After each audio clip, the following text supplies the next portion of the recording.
Hello friends, आप सभी का स्वागत है हमारे यूट्यूब चैनल लॉकडाउन स्टडी में। जैसा कि आप लोगों को पता होगा, हमारे चैनल में अभी दो सीरीज चल रही है। एक मैथ्स की सीरीज भी चल रही है रेलवे एनटीपीसी एग्जाम्स के लिए, और एक जीके की सीरीज चल रही है। काफी लंबे सीरीज है और काफी डिटेल में चल रही है, वो संविधान की राष्ट्रपति के ऊपर हमारा ये अगला वीडियो है, शायद पार्ट 4 हो सकता है।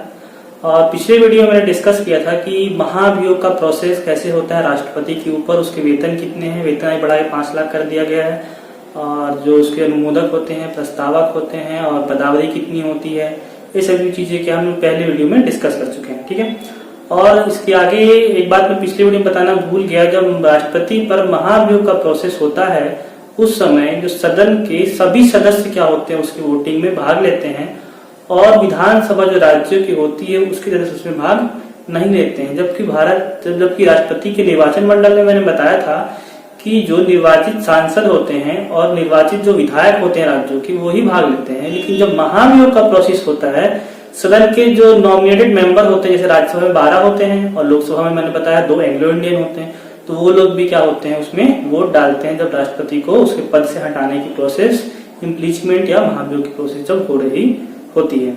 ठीक है, हम आगे की वीडियो में देखते हैं। मैंने बताया था राष्ट्रपति की शक्तियों पर विचार किया जाएगा। राष्ट्रपति की काफी ज्यादा शक्तियां हैं, वो इसलिए क्योंकि उनकी पूरी शक्तियों का जो प्रयोग है वो वास्तविक रूप से प्रधानमंत्री और मंत्रिपरिषद के द्वारा की जाती है।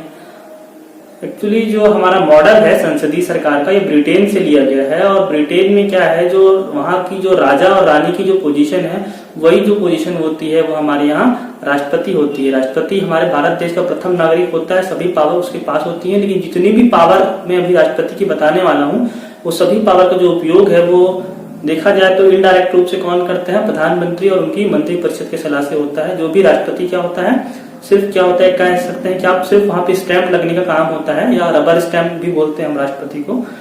तो ये जो काम होता है, पूरी शक्ति का जो प्रयोग होता है वो मंत्रिपरिषद और प्रधानमंत्री करते हैं। राष्ट्रपति सिर्फ क्या होता है, लेकिन संविधान में जो पूरी शक्ति है वो सिर्फ किसको दी गई है, राष्ट्रपति को दी गई है। इसलिए राष्ट्रपति का चैप्टर काफी बड़ा होने वाला है, और उसके बाद के चैप्टर में प्रधानमंत्री से आपको छोटे मिलेंगे। ठीक है, तो आज का वीडियो हम स्टार्ट करते हैं और देखते हैं कौन कौन सी शक्तियां हैं राष्ट्रपति के पास में। तो राष्ट्रपति की शक्तियों को मैंने लिस्ट लगा के रखी हुई है, यहाँ पे पहले से लिख के रखा हुआ है। पहली शक्ति देखते हैं, कार्यकारी शक्ति। पहली शक्ति कौन सी है, कार्यकारी शक्ति। इसे हम कार्यपालिका की शक्ति भी कहते हैं। बहुत से लोग इसमें कंफ्यूज रहते हैं, कार्यपालिका क्या होती है और विधायिका क्या होती है।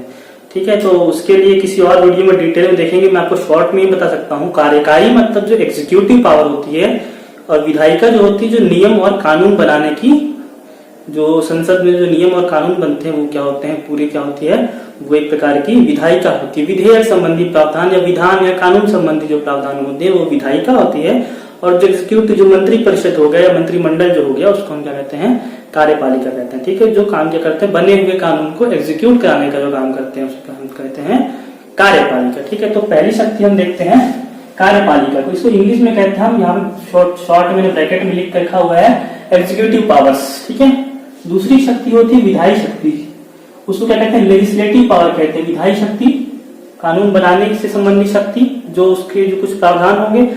पहली शक्ति क्या थी, कार्यकारिका मतलब कानून को एग्जीक्यूट कराने की शक्ति जो होती है। दूसरी शक्ति है विधायी शक्ति, लेजिस्लेटिव पावर्स कहते हैं। थर्ड क्या है, वित्तीय शक्ति, फाइनेंशियल पावर कुछ राष्ट्रपति को प्राप्त हो गई है, प्राप्त हुई है, संविधान में दिया गया है। फोर्थ देखिए न्यायिक शक्ति है, जुडिशियल पावर भी है, कुछ जुडिशियल पावर। फिफ्थ देखिए कूटनीतिक शक्ति है, डिप्लोमेटिक पावर भी है राष्ट्रपति के पास, डिप्लोमेसी की। सिक्स देखिए सैन्य शक्तियां, मिलिट्री पावर। और लास्ट है आपातकालीन शक्तियां, इमरजेंसी पावर। तो मुख्य रूप से उनकी शक्तियां 7 हैं। तो अभी की जो वीडियो होगा, तुम्हारा आज का वीडियो है, इसमें हम 2 पावर जो है राष्ट्रपति की टॉप की जो सबसे बड़ी है और अधिक टाइम लेंगी और अधिक है, तो उसको हम डिस्कस करते हैं यहाँ पे। और अगली पावर के लिए मैं अगले वीडियो में डिस्कस करने वाला हूँ। ठीक है, तो एक्चुअली आप क्या क्वेश्चन में से क्या क्वेश्चन आ जाएगा, बीच में कुछ आर्टिकल्स लिखे हुए हैं, मैंने इसके बीच में आर्टिकल्स बताते चलूंगा। आर्टिकल्स आपको काम में आने वाले हैं। और पिछले साल के पीएससी सीजीपीएससी क्वेश्चन पूछा गया था, इनमें से कौन सी पावर विधायिका की पावर है, कौन सी पावर जो है वो कार्यपालिका की पावर है, कौन सी शक्ति जो है राष्ट्रपति की न्यायिक शक्ति है। तो हमको उसको डिटेल में थोड़ा सा देखना पड़ेगा। तो हम पहला भी देखते हैं कार्यकारी शक्ति, या इसको कार्यपालिका शक्ति भी आपको वर्ड मिलेगा। जो संविधान पढ़ने की जो अभी तक बेस्ट बुक है वो है एम लक्ष्मीकांत की। मैं भी उसी को फॉलो करता हूँ, और आप लोग अगर बहुत डिटेल में नहीं पढ़ना है तो आप छोटी बुक पढ़ सकते हैं। मैं जो एम लक्ष्मीकांत को कवर करके जो वीडियो बना रहा हूँ उसमें आपको एम लक्ष्मीकांत का पूरा जो कंटेंट मैं प्रोवाइड कराते हुए चलूंगा। ठीक है, तो इसमें हम पावर देखते हैं क्या है। पहला पावर क्या है, सभी शासन संबंधी कार्य राष्ट्रपति के नाम से किए जाते हैं। जैसे मैंने बताया सरकार का जो मुखिया है वो राष्ट्रपति है, और जो भी काम होंगे, जो भी संसद से बिल पारित जैसे होते हैं वो राष्ट्रपति का आखिरी स्टैम्प कौन लगाएगा, उसको राष्ट्रपति लगाएगा। जो किसी भी देश के साथ संधियां वगैरह होती हैं वो भी कूटनीतिक पावर में देखेंगे, वो भी क्या होता है, राष्ट्रपति के नाम से की जाती है। जितने भी काम होते हैं सरकार के वो सभी क्या होते हैं, राष्ट्रपति के आदेश से, राष्ट्रपति के नाम से किए जाते हैं। ठीक है, पहला पॉइंट क्लियर है, इसमें बहुत ज्यादा कुछ नहीं है। ठीक है, दूसरी क्या है, राष्ट्रपति के पास क्या है, प्रधानमंत्री सहित अन्य मंत्रियों की नियुक्ति करना। प्रधानमंत्री के साथ साथ जो अन्य मंत्री बनेंगे, जैसे कि मैं बताऊं जो अभी सत्ता में भारतीय जनता पार्टी जो है वो है अधिकतम सीटों के साथ में, तो प्रधानमंत्री उनमें से उनकी भी नियुक्ति करेंगे। उनके अलावा जो मंत्री होंगे उनकी नियुक्ति कौन करेंगे, राष्ट्रपति करेंगे। और साथ में एक महान्यायवादी भी मैंने बताया था आपको। महान्यायवादी कौन होते हैं, भारत सरकार के प्रमुख वकील कह सकते हैं हमको। ठीक है, ये क्या होते हैं, महान्यायवादी। इंग्लिश में हम क्या कहते हैं, अटॉर्नी जनरल ऑफ इंडिया। इनकी भी अलग पावर होती है। आर्टिकल इनका याद रखिए 76 आर्टिकल में इनसे संबंधित प्रावधान दिए गए हैं, इसको हम अलग से डिस्कस करेंगे। तो मैं क्या कह रहा था, प्रधानमंत्री तथा अन्य मंत्री तथा महान्यायवादी की नियुक्ति किसके द्वारा की जाएगी, राष्ट्रपति के द्वारा की जाएगी। एक वर्ड शायद यहाँ थोड़ा चमक रहा है, वो नहीं दिख रहा है, मैंने ब्रैकेट में यहाँ पे लिख के रखा हुआ है, प्रसाद पर्यंत। इसका मतलब क्या होता है, प्रसाद पर्यंत, जब तक राष्ट्रपति की इच्छा होगी तब तक ये लोग अपना पद धारण करेंगे। उसके बाद क्या होता है, ये अपने पद से राष्ट्रपति इनको कभी भी हटा सकता है। इनको हटाने के लिए कोई स्पेशल मतलब इम्पीचमेंट प्रकार का प्रोसेस करना अनिवार्य नहीं है। लेकिन अगर प्रधानमंत्री के पास बहुमत है सदन में तो राष्ट्रपति ऐसा नहीं करेगा। ठीक है, लेकिन ये क्या होते हैं, सिर्फ प्रसाद पर्यंत, मतलब जब तक राष्ट्रपति की इच्छा है तब तक वो अपने पद पर बने रहेंगे। ठीक है, और किसकी नियुक्ति करता है, सीएजी। सीएजी क्या होता है, controller and auditor general of India. ठीक है, CC chief election commissioner, Bharat के नियंत्रक एवं महालेखा परीक्षक, इसको कहते हैं, मैंने शॉर्ट पे लिखा है, नियंत्रक एवं महालेखा परीक्षक। चीफ इलेक्शन कमिश्नर, मुख्य निर्वाचन आयुक्त। ठीक है, संघ लोक सेवा यूनियन, ठीक है, यूनियन पब्लिक कमीशन के अध्यक्ष और उसके सदस्य। ठीक है, और राज्यों के राज्यपाल, इन सभी की नियुक्ति कौन करता है, राष्ट्रपति करते हैं। ठीक है, मैंने क्या क्या बताया, CAG controller and auditor general of India, CEC मुख्य चुनाव आयुक्त, और संघ लोक सेवा आयोग के अध्यक्ष और उनके सदस्य के साथ साथ राज्य में जो राज्यपाल होते हैं उनकी नियुक्ति भी राष्ट्रपति के द्वारा की जाती है। हम क्या पढ़ रहे हैं, राष्ट्रपति की कार्यकारी शक्तियां। ठीक है, ये कब क्या होती है, चीजें इम्प्लीमेंट करवाती हैं राष्ट्रपति के द्वारा। ठीक है, और देखो राष्ट्रपति की नियुक्ति कौन करता है, राष्ट्रपति और किसकी नियुक्ति करता है, वित्त आयोग, फाइनेंशियल जो कमीशन होता है उसके अध्यक्ष सदस्य की नियुक्ति करते हैं। और यूटी जो केंद्र शासित प्रदेश होते हैं उनके भी क्या करते हैं, प्रशासक की नियुक्ति कौन करते हैं, प्रशासक और राज्यपाल की नियुक्ति कौन करते हैं, राष्ट्रपति के द्वारा इनकी नियुक्ति की जाती है। ठीक है, इतना क्लियर, मतलब राष्ट्रपति का काम क्या है, जितने भी प्रमुख संवैधानिक पद हैं सभी में नियुक्ति किसके द्वारा, नियुक्ति कौन करेगा, सभी की नियुक्ति राष्ट्रपति के द्वारा की जाती है। ठीक, एक बात आप लोग ध्यान रखेंगे बिल्कुल से, नियुक्ति करना और पद की शपथ दिलवाना ये दोनों ही क्या क्या है, अलग अलग। नियुक्ति करना क्या है, अलग है, और शपथ दिलवाना दोनों काम अलग है। जैसे मैं कहूं कि जो चीफ जस्टिस ऑफ इंडिया होते हैं उनकी नियुक्ति राष्ट्रपति के द्वारा नहीं की जाती है। ठीक है, वो क्या करते हैं, उनका अलग कॉलेजियम है, वो वहां चीफ जस्टिस ऑफ इंडिया चुन के आते हैं, उनकी नियुक्ति राष्ट्रपति के द्वारा नहीं होती। लेकिन उनको शपथ कौन दिलवाते हैं, वो राष्ट्रपति दिलवाते हैं। इस चीज का बिल्कुल ख्याल रखना, शपथ दिलवाना अलग है और किसी की नियुक्ति करना क्या है, दोनों चीजें अलग है। ठीक है, आगे देखते हैं, आगे क्या है, कुछ कमीशन, जैसे एससी कमीशन है, अनुसूचित जाति अनुसूचित जनजाति, मैंने आर्टिकल लिखा 338 और 338A, तथा अन्य पिछड़ा आयोग वर्गों के लिए आयोग जो होते हैं, आयोग भी किसके द्वारा गठित किए जाते हैं, राष्ट्रपति के द्वारा। क्या बोल रहा हूं मैं, अनुसूचित जाति तथा अनुसूचित जनजाति तथा अन्य पिछड़ा वर्गों के लिए आयोग का जो गठन होता है वो भी राष्ट्रपति के द्वारा किया जाता है।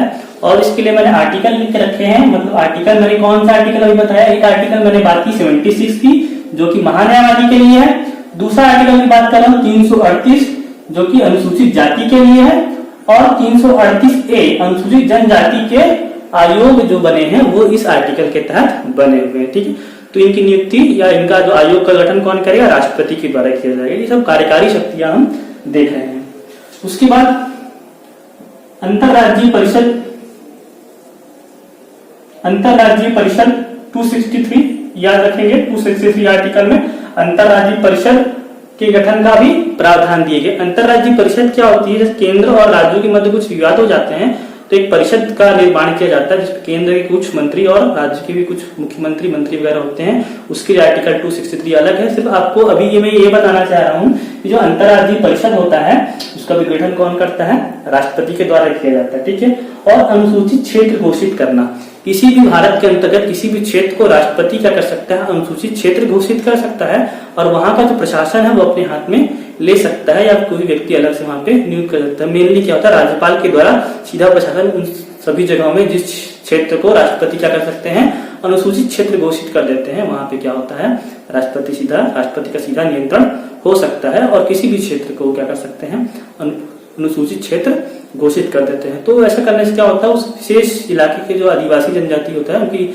संस्कृति को और जो अन्य उसकी सांस्कृतिक गतिविधियां उनको सुरक्षा प्रदान करने के लिए या फिर अन्य व्यक्ति का वहां पे आवाजाही को रोक भी सकते हैं, ठीक है।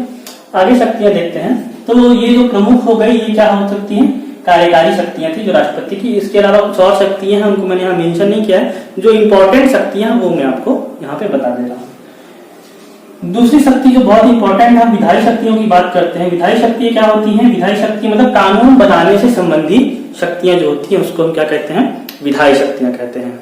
तो हम अब देखते हैं राष्ट्रपति की विधायी शक्तियां। विधायी शक्तियां पहली शक्ति क्या है, सदन की बैठक बुलाना, मतलब इसको अन्य बुक पे आहूत करना भी लिखा होगा, आगे देखते हैं।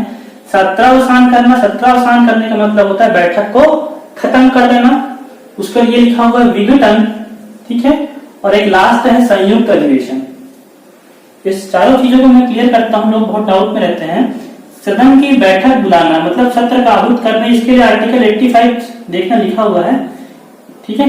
जब लोकसभा और पता होगा आप लोगों को राज्यसभा जो सदन में चलती है, उसके बाद फिर कुछ समय तक पहले जो स्टार्टिंग का जो सत्र होता है बजट सत्र होता है, उसके बाद मानसून सत्र आता है, उसके बाद शीतकालीन सत्र आता है। तो जो सत्र में आके बैठते हैं इनको राष्ट्रपति के द्वारा क्या होता है, सत्र को बुलाया जाता है। तो उसको क्या कहते हैं, सत्र को बुलाना या फिर क्या करना, उसको आहूत करना, ठीक है। दूसरा, जब वो सत्र खत्म हो जाता है 20 दिन का, 22 दिन का, 25 दिन का जो भी रहता है, या फिर कहा जाए तो मई से जून तक चलता है, फिर लास्ट में काफी इसका टाइम पीरियड लंबा होता है। तो टाइम पीरियड की बात मैं नहीं कर रहा हूँ, जो सत्र को बुलाना, ठीक है, उसके बाद सत्र को खत्म करना, उसको सत्रावसान कहते हैं। एक पूरा जब सेशन खत्म हो जाता है कि बजट सत्र खत्म हो गया, उसको सत्रावसान कहते हैं। विघटन करने का अर्थ होता है सरकार का सत्र का विघटित हो जाना। जो विघटन जो होता है केवल लोकसभा का होता है, राज्यसभा क्या होता है, विघटन नहीं होता है। मतलब विघटन होने के बाद क्या होगा, फिर नए चुनाव होंगे और नई चुनी हुई सरकार, फिर विघटन के बाद क्या होता है, नई चुनी हुई सरकार आएगी, ठीक है।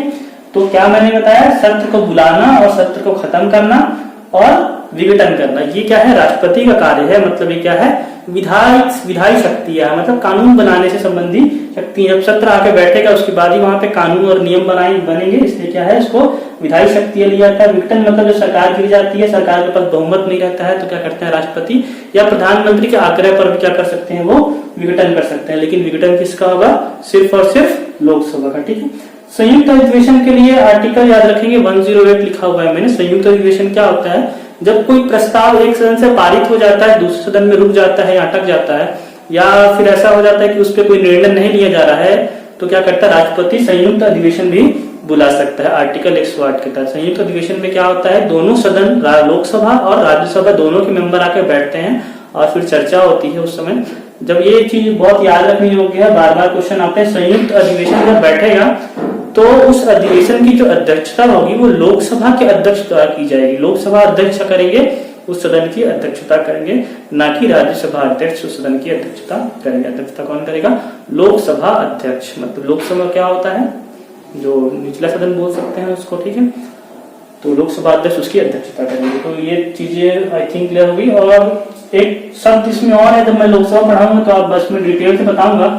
एक स्थगन शब्द का भी प्रयोग होता है। स्थगन कौन करता है, वो लोकसभा अध्यक्ष करते हैं। मतलब कुछ चर्चा हो गई, कुछ हो हंगामा हो गया, तो बीच में क्या कर सकते हैं, 1 घंटे के लिए 2 घंटे के लिए जो उसको रोका जाता है कार्यवाही को, उसको स्थगन कहा जाता है। ये लोकसभा अध्यक्ष क्या कर सकते हैं, उसको मतलब एक नियम बनाने के लिए, एक कानून बनाने के लिए, जो थोड़ा समय के लिए जो पॉज होता है, कभी उसमें चर्चा में क्या होती है, बहुत गहमा गहमी हो जाती है, ठीक है, नारेबाजी हो जाती है, तो थोड़े समय के लिए जो कार्यवाही को रोकते हैं, काम को रोकते हैं, उसको हम क्या कहते हैं, स्थगन कहते हैं। स्थगन किसके द्वारा किया जाएगा, लोकसभा अध्यक्ष के द्वारा किया जाएगा।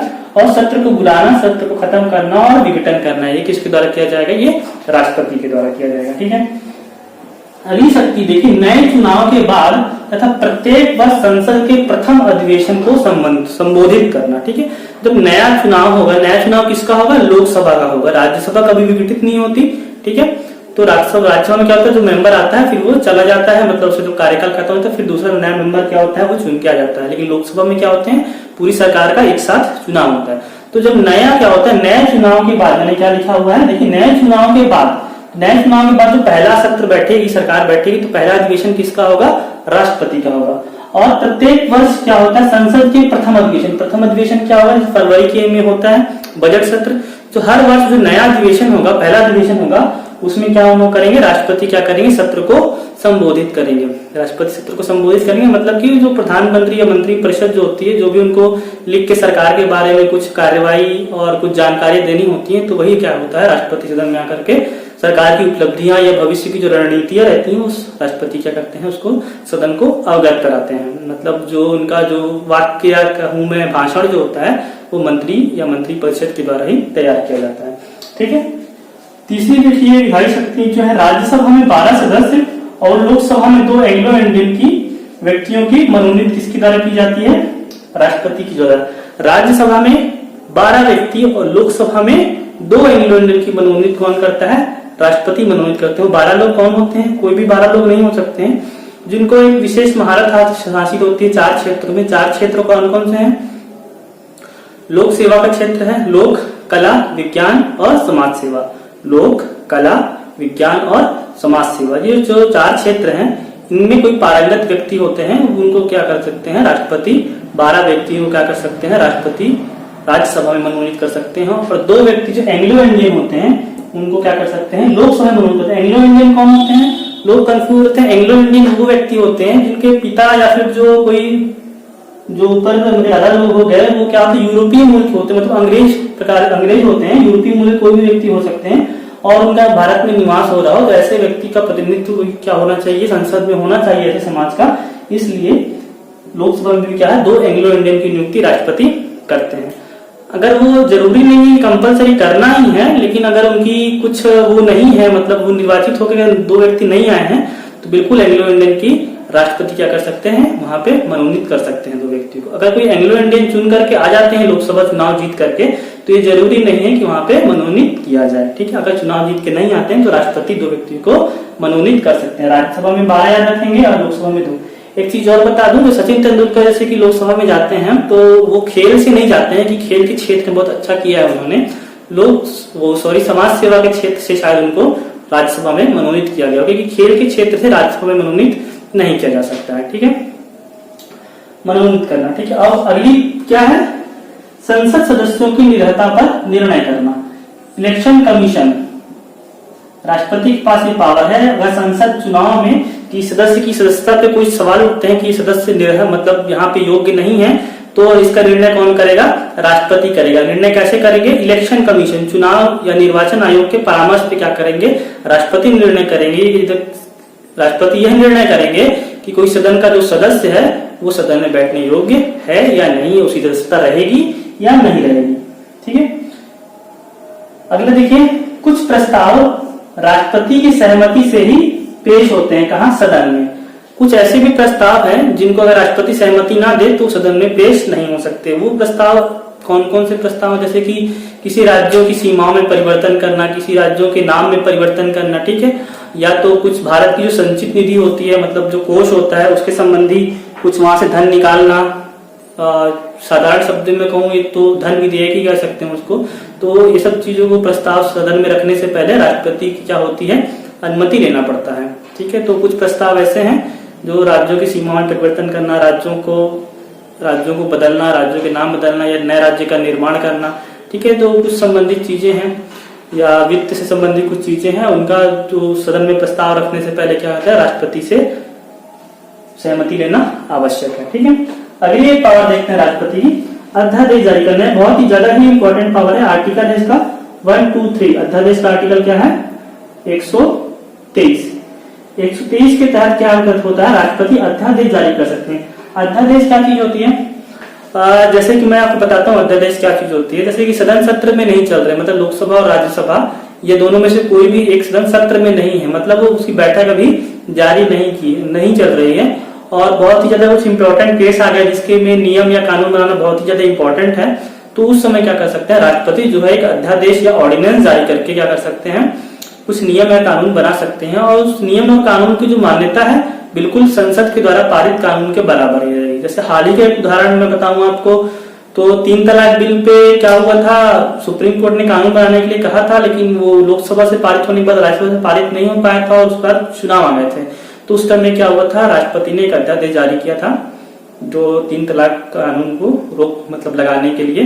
तो उस समय पे 3 तलाक बिल पे क्या हुआ था, एक अध्यादेश जारी हुआ था। और इस प्रकार से बहुत सारे अध्यादेश बीच बीच में जारी होते रहते हैं किसी किसी विषयों को लेकर के। ठीक है, और अध्यादेश में कुछ खास बात है उसको डिस्कस करेंगे हम। शॉर्ट में बता देता हूं आपको कि अध्यादेश एक बार जारी होने के अधिकतम वो 6 महीने तक वैलिड रहता है। अगर उससे पहले का संसद का सत्र बैठ जाए तो संसद में क्या होता है, उसको पारित करवाना पड़ता है। पारित करवाने के लिए भी अधिकतम 6 हफ्ते का समय रहता है। अगर 6 हफ्ते में संसद ने पारित कर दिया तो वो कानून बनेगा, अदरवाइज क्या होगा, वो अध्यादेश 6 महीने के बाद और प्लस वो 6 हफ्ते का समय संसद को मिलता है या लोक सदन को मिलता है, क्या कर सकते हैं वो, उसके बाद वो निरस्त हो जाएगा। तो अधिकतम जो समय है वो 6 महीने प्लस 6 वीक और, तो मतलब 7.5 महीने अधिकतम समय सीमा है। लेकिन अगर पहले ही सदन का सत्र बैठ जाता है अध्यादेश के लिए या अध्यादेश सदन में पेश हो जाता है तो उसके पहले भी क्या होगा, निरस्त कर देगा। 6 महीने में अगर उसको पारित नहीं किया गया तो अध्यादेश जो होगा वो राष्ट्रपति का निरस्त हो जाएगा। ठीक है, कोई भी एक सदन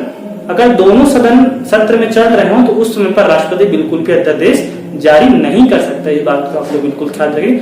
अदरवाइज एक सदन भी चल रही तो जारी किया जा सकता है। ठीक है, आगे देखते हैं।